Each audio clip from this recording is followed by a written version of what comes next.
Yes, sir. We're here locked in on Vernon Speaks Sports Auburn, talking about Auburn football. Go ahead and like the video, comment, and subscribe to the channel. As always, it is great to be an Auburn Tiger War Eagle. What a beautiful afternoon. It is Thursday. Auburn taking on Mississippi State this weekend in Starkville. The locals call it Stark Vegas.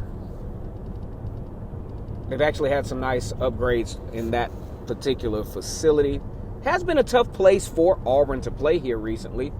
Auburn actually lost the last time they were there, 23-9, I think that score was, with Boobie Whitlow fumbling the ball that game. I think trajectory-wise could have been a lot different. But nonetheless, like I said before, that started a nice little skid for the Tigers in 2018, which led to probably one of the worst defensive performances consistently by Kevin Steele and his co-workers in that particular game and others that would follow. So there's a lot of clamor, there's a lot of noise around the Auburn program that there's a possibility that Gus Malzahn will no longer be the coach. Now, all of that is noise, all of that is speculation. I'm not going to be that you heard it here first guy, because I really don't know. I think it's a bunch of noise, at least for the moment. I think Gus Malzahn does have some work to do, obviously. The 4-game losses are not sitting too well with the Auburn fan base. Okay? So, something has to happen. Now, here is something that a lot of the fan base or a lot of people, the non-excuse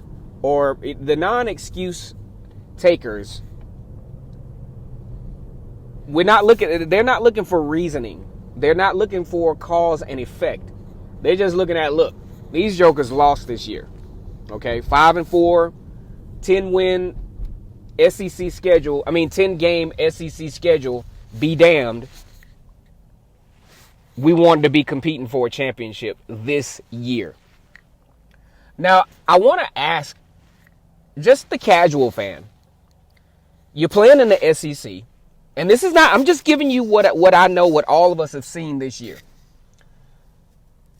One, if we've seen nothing else from this pandemic football season, we've seen that if you don't have an offensive line and a defensive line, you're pretty much screwed, okay? Auburn was actually the victim of some pretty decent offensive lines this year. One was Georgia, one was obviously Alabama, and another one was Texas A&M. I think Texas A&M is up there with some of the best in the country, which is the reason why, although they're not a flashy football team, they kind of remind me of the SEC West teams of the, let's just say, 2014 on back. Those smash mouth, they don't beat you that bad, but you feel like they beat the hell out of you. Kind of like what Alabama used to do, just pound you. You lose the game 31-14, but it feels like you lost the game like 62-6. Okay?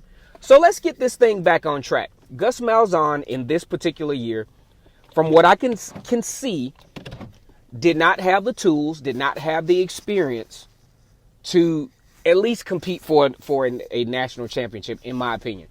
Now, there were some opportunities within this season that I just don't think, from an execution standpoint and even a play calling standpoint, I don't think at times he gave his kids the best shot to win. I look at the Texas A&M game early on. You know your defense is struggling, and it's going to struggle the whole game. This is one of the best offensive lines in the country. You come out first drive, you throw 2 screen passes. And looking at the formation, I'm just kind of visualizing it through my head. The play was bound to fail anyway. The cornerback absolutely did not bite. He was right there. Probably could have intercepted it if he would have jumped on the ball a little bit quicker. I just think bad situational play calling cost Auburn some games that they probably could have won. And I'm thinking the Texas A&M game was one of them. Second half, getting away from Tank Bigsby running the football. I think that just, you just don't get it. Tank Bigsby had 9 carries. He should have had 20.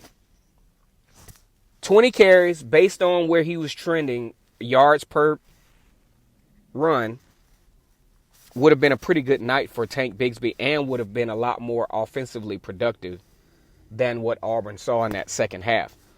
Now, on to what we really want to talk about is Bo Nix. I talk about Bo Nix a lot. I really like Bo Nix as a quarterback. I think he has all of the physical attributes that it would take to be a star quarterback in college football. He even noted that there were some things that he needed to work on. Okay, and that is kind of sort of obvious. One thing that Bo Nix is continually working on, and I can tell by his posture, is maturity. For one, I don't think Bo Nix was as mature as we gave him credit for. He was poised in interviews. He, he knew how to present himself fairly well. But some of his behaviors on the field, the lashing back at the coaches, not really showing himself as a guy that the team is going to rally behind. I think he's starting to develop that, though. And that comes with showing emotional intelligence, especially with your teammates when things get tough. I think that, for one, has to be at the top of the list for development for Bo Nix, is his emotional intelligence and his ability and his posture to lead the team. So let's look back. We look back at Cam Newton. We look back at Nick Marshall. We look at the latter stages of Jason Campbell's career. We look at even Jarrett Stidham to a certain degree. These guys had genuine leadership. These guys had genuine confidence. And these guys instinctively put their team in a lot of situations in a great position to win football games. Especially Cam Newton and Jason Campbell during their final year at Auburn. Now, I like to use Jason Campbell as an example because Jason Campbell is actually kind of trending in a similar direction as Bo Nix did during his campaign at Auburn. Started out trading snaps with Daniel Cobb the first year. They kind of split the action, both going for about 1,200 yards apiece. Then things started to improve steadily. And then it crescendoed in his senior year, where as a goal, if I was to have a wish list for Bo Nix, as a goal, I want him to continue to run the ball the way he does. Passing wise, though, if I could have my wish list, if I could have if I could cookie cut Bo into what I think the optimal level of his abilities and what he brings to the table are, I would say I want Bo at that 10 yards per pass threshold. That's where I want him at.